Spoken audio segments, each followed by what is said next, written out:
Welcome to the channel that empower you, that improve you. And today topic is about the mind.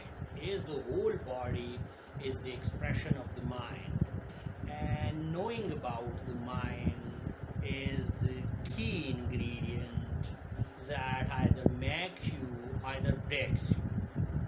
So, when we take birth and come to this world, we are perfect clean biocomputers. Then we start downloading the ideas, the information, and the information and the programming. And we are surrounded by a bunch of people who are nurturing us, and they decide who we are.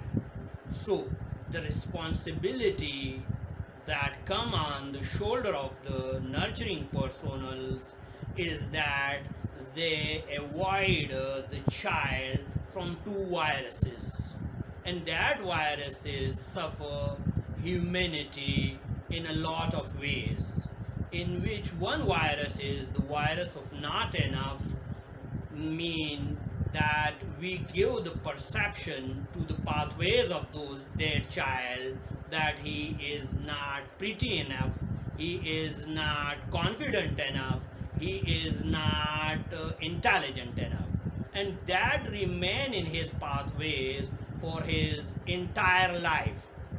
Because in the age of 7, up to the age of 7, or in some cases up to the age of 12, he developed his pathways, which are known by the name of myelin, which are the thick coated pathways in which the electricity flow effortlessly. So the personals who nurture us have the responsibility to save us from this virus of not enough. And the second virus is a comparison that we compare every day, each with each person, with everyone, knowing that without knowing that we are unique in a lot of aspect. But the personals who nurture us, they never tell us in such a way that avoid comparison. Run your own path. Consider yourself in a unique way, that you are unique from the rest of the humanity, but they can't do their duty, and that is why we remain with the comparison and with the fear, with the judgments, and that create frictions, that create resistance, which always keep us away to explore our potentialities. Then the second thing is the mental chatter. We talk to ourselves, which we also known as self-talk, and the brain talk to itself 4 times faster than talking to a person. We think almost 50,000 thoughts, in which 80% are negative,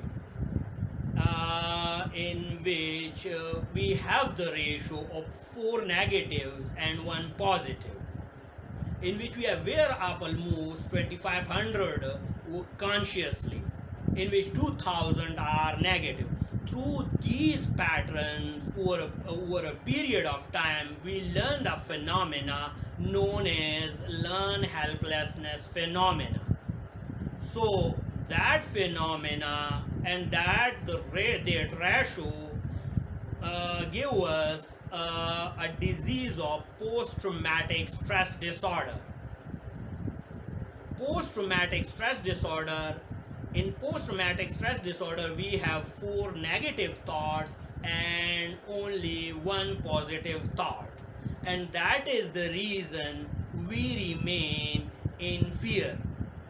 Fear is actually fantasized events appearing real, and the job of the prefrontal cortex is to survive us, and that it's to do the parental cortex doing that job by scanning continuously the list of negativity and implement it on the future.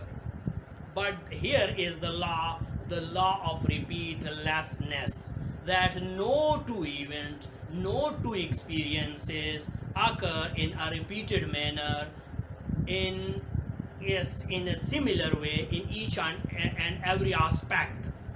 But we take that scanning from our downloaded memories, which we do in the early age, and that remain with us throughout our entire life, without knowing that create an emotional burden, an emotional burden. So we have to also know about the two parts of the brain. One is the right brain and the other is the left brain. Left brain is serial processor, and the right brain is parallel processor. The left brain thinking in step by step to reach to understand the logical thinking, but the serial processor grab randomly, and that is the creative center. But from the last 60 years, the 130 educational system not enable us to think creatively, that suppress our right brain, the creative brain.